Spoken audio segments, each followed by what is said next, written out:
Hello guys, welcome to back my YouTube channel official Narendra Rajput. और आज हम मौजूद हैं चरखी दादरी की नई राज मंडी में। और हमारे साथ जो मौजूद हैं वो किसी परिचय के मोहताज नहीं हैं और एक बहुत ही कम समय में लोगों के बीच अपनी छवि बना चुके हैं और लोगों के बीच निस्वार्थ भावना से लोगों के बीच लोगों से जुड़े रहे हैं। और दूसरी बात करें कि जो बुजुर्ग लोग हैं उनके लिए भी इन्होंने निःशुल्क सेवाएं की हैं और निस्वार्थ भावना से सेवा की है। अगर किसी को किसी भी प्रकार की जरूरत होती है तो उनके बीच हमेशा खड़े रहे हैं। हमारे साथ मौजूद है हरियाणा माइनिंग क्रेशर प्रधान एसोसिएशन के प्रधान सोमवीर गसोला जी। हम उनसे जानने का प्रयास करते हैं। आज वो राजनीति में अपना कदम बढ़ा चुके हैं जो कि कभी राजनीति से दूर हुआ करते थे। आज किस बात को लेकर वो राजनीति के अंदर पहुंचे हैं और क्या मकसद है, तो सबसे पहले बता दिए। नमस्कार सर, बहुत ही कम समय में आप एक अलग पहचान बना चुके हैं। लोगों की निस्वार्थ भावना से सेवा की है। आपको कैंप लगाए हैं, उसके लिए चाहे आपको बसें भेजनी पड़े, घर पे खर्चा देना हो या फिर उनके किसी भी प्रकार से सहायता करनी हो, पीछे नहीं हटे हैं, तो क्या कुछ मानते हैं? देखो, आप एक बात बंद करें, बहुत कम समय हमारे जिंदगी के 40 साल किसी सेवा में ये एक आज का ये आपका जमाना आ गया, इसका टीवी का, इसका सोशल मीडिया का, तो इसमें आजकल हाईलाइट हो गया। तो हम काम को शुरू से कर रहे हैं। ये एक सच्चाई है कि हम राजनीति में नहीं थे, राजनीति में लेकिन सेवा में की है, सेवा करते रहे। तो सर, राजनीति में आने का कारण क्या है? क्यों राजनीति के अंदर कदम रखना पड़ा? तो क्या कारण है कि आपको राजनीति के अंदर आए? राजनीति का कारण ये रहा कि जैसे जैसे हम गाँव में गए हैं, चाहे वो खेलों के माध्यम से गए हैं, खेलों की खिलाड़ियों की हमने सेवा की है, या हमने पढ़ने वाले बच्चों की है, या हमने बुजुर्गों की आर्थिक ऑपरेशन किए हैं। इस दृष्टि में भी हमने चाहे शिक्षा है, खेल है, स्वास्थ्य है, मूलभूत तो जीवन में हेल्थ चाहिए होती है। तो हमने उसमें जब गाँव में गए हैं तो गाँव में लोगों ने हमारे बताया, हम राजनीति नहीं है, राजनीति एक सेवा का माध्यम है। लेकिन लोगों ने जो राजनीतिक आदमी पिछले कई सालों से देख रहे हैं कि उन्होंने सेवा नहीं, इसको व्यापार बनाया।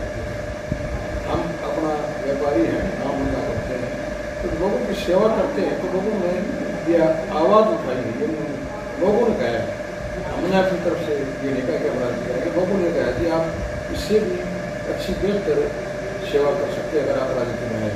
हम लोगों की डिमांड पर आए। सर, बारडा हल्के में मैंने आपके बैनर भी देखे हैं, काफ़ी बैनर लगे हुए हैं और उस पर हमने लोगों से सवाल करके पूछने की कोशिश की है। लेकिन उनका ये भी कहना है कि अगर हल्के का कोई विकास कर सकता है तो वो सोमवीर गसोला है, परिषद प्रधान। वो ठीक करते हैं। मैं अपने एक बात बताऊँ कि आज तक कोई भी MLA बनता है, किसी पार्टी का भी हो, कोई भी MLA बन जाता है, उसके 5 सालों का ही शैली देखते हैं कि कैसा काम करता है। उसके बाद वो अच्छा करेगा नहीं पाते हैं।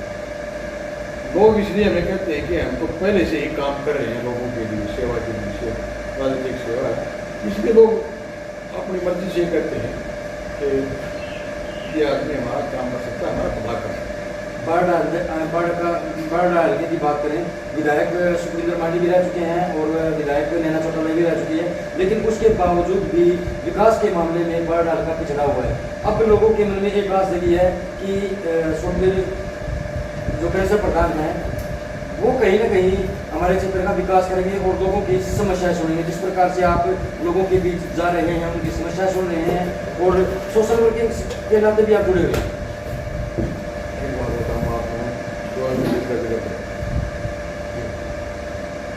सुखविंदर मांडी तो विचारा करे कहता कुछ पार्टी युवा पार्टी ये काम ना कर वो काम करे, बाकी तो इसमें जो रुपया वगैरह। और नैना जी का यहाँ मतलब ही क्या है, वो तो लोगों ने सुनने के उसमें भी आज 3 बार डाल के लोगों की भी शायद नहीं आई है, लेडीज है, राजनीतिक घराने से है, तो शायद लोगों के बारे में लोगों की कोई काम करेगी, कोई सेवा करेगी।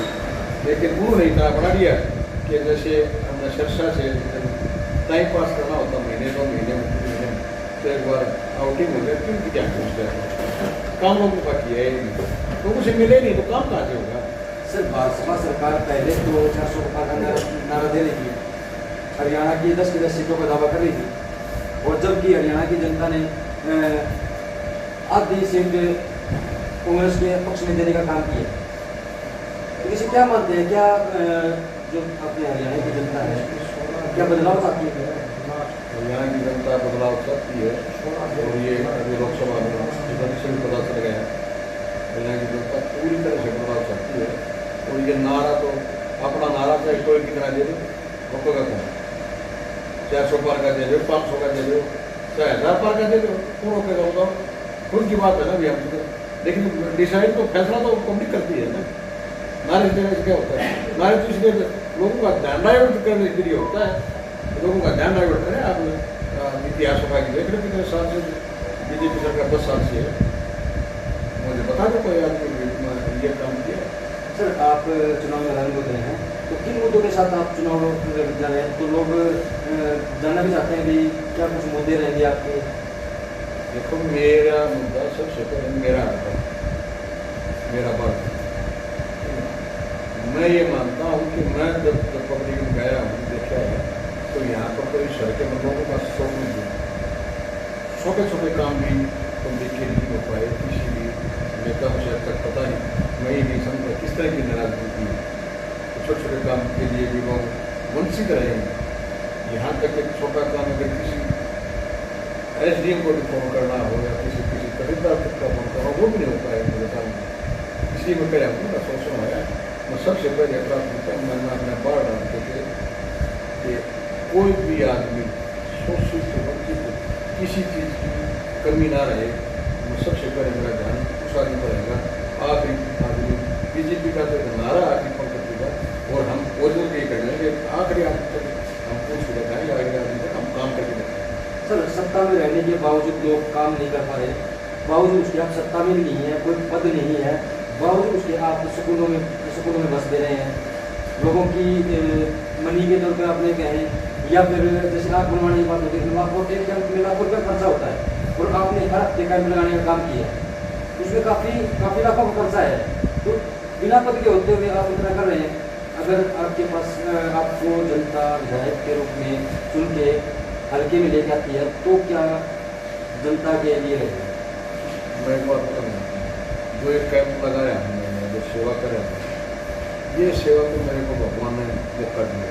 परमात्मा हम व्यापार करते हैं, धंधा करते हैं, काम करते हैं, तो मैं तो हर आदमी से मेरी रिक्वेस्ट है, अपील है कि जितना भी अगर कोई आदमी दुनिया में कमाता है, काम करता है, तो उसने कुछ न कुछ अपनी हैसियत के अनुसार उसने समाज कार्य में हिस्सा लेना चाहिए, चाहे कम ज़्यादा कोई बड़ी बात हो, जितनी उसके हिसाब से तो समाज के काम में आना चाहिए। बहुत आदमी ऐसे मेरे करीब आप देखोगे गाँव में, जो है उनका उनके पास इलाज के लिए पैसे भी नहीं है या कुछ दिक्कत है, क्योंकि गाँव में आपको देखें कि सारा जमींदार और मजदूर वर्ग बसता है, और कोई मिलता है, सेठ लोग वो तो स्वयं रखते हैं। सर हल्के में जनता आपको विधायक के रूप में चुन के और हल्के में लेके आती है, तो क्या ये जो आपके सोशल वर्क की कार्य हैं, क्या वो जारी रहेंगे या फिर उन्हें छोड़ दिया जाएगा? मुझे भगवान से मैं दुआ करता हूँ कि हे भगवान, चाहे मैं कुछ बनना नहीं, लेकिन मेरे से मैं जीवन जब तक मेरे सेवा के कार्य चलते हैं, तो ये चलते रहेंगे, ये परमात्मा की नाम है। तो कांग्रेस की बात है, तो कांग्रेस में भी काफ़ी उम्मीदवार हैं, काफ़ी खड़े हो चुके हैं, क्या मानते हैं? देखो, मैं कांग्रेस में की बात है, हम शुरू से ही भूपेंद्र हुड्डा जी से प्रभावित है। अपने बताओ, जब से भूपेंद्र हुड्डा से हमारे में देखते हैं, करते हैं, जो काम है, हम कांग्रेस में सिर्फ भूपेंद्र हुड्डा से प्रभावित हैं।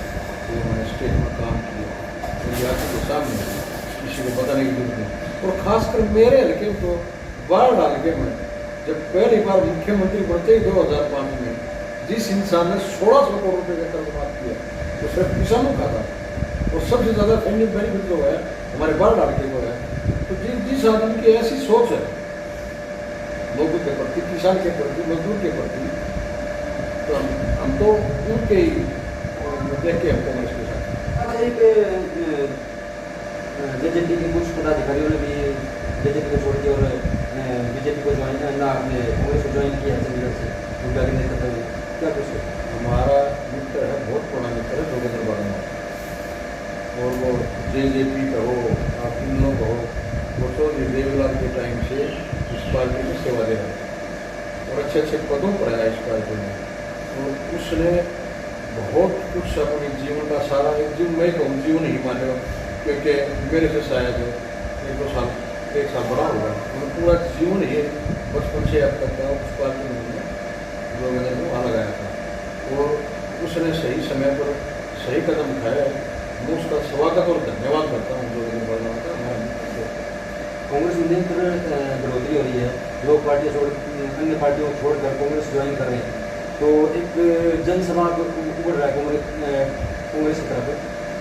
वो देखो भूपेंद्र हुड्डा जी की नीति देखा, आज तक मैंने ऐसा कोई आदमी नहीं सुना है, राजनीतिक आदमी या अपने स्वार्थ के लिए चाहे कोई कुछ भी करेगा जो भूपेंद्र हुड्डा को गलत कर सकता।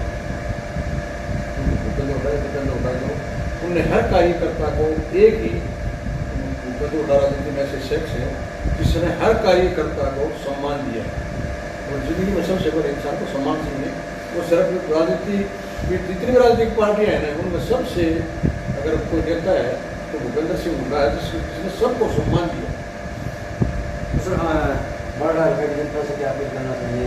चुनाव मैदान में है, प्रचार शुरू हो चुका है, बैनर लगाए जा चुके हैं, तो कहीं ना कहीं बढ़ रहा है जनता से एक ही रिक्वेस्ट है, कांग्रेस का साथ हो, कांग्रेस को वोट दो, अच्छा जीवन जीने के लिए जी, और प्रगति के लिए, हल्के की प्रगति के लिए, लोगों का जीवन स्तर उठाने के लिए, तो हमारे जो काम करें उनको मौका।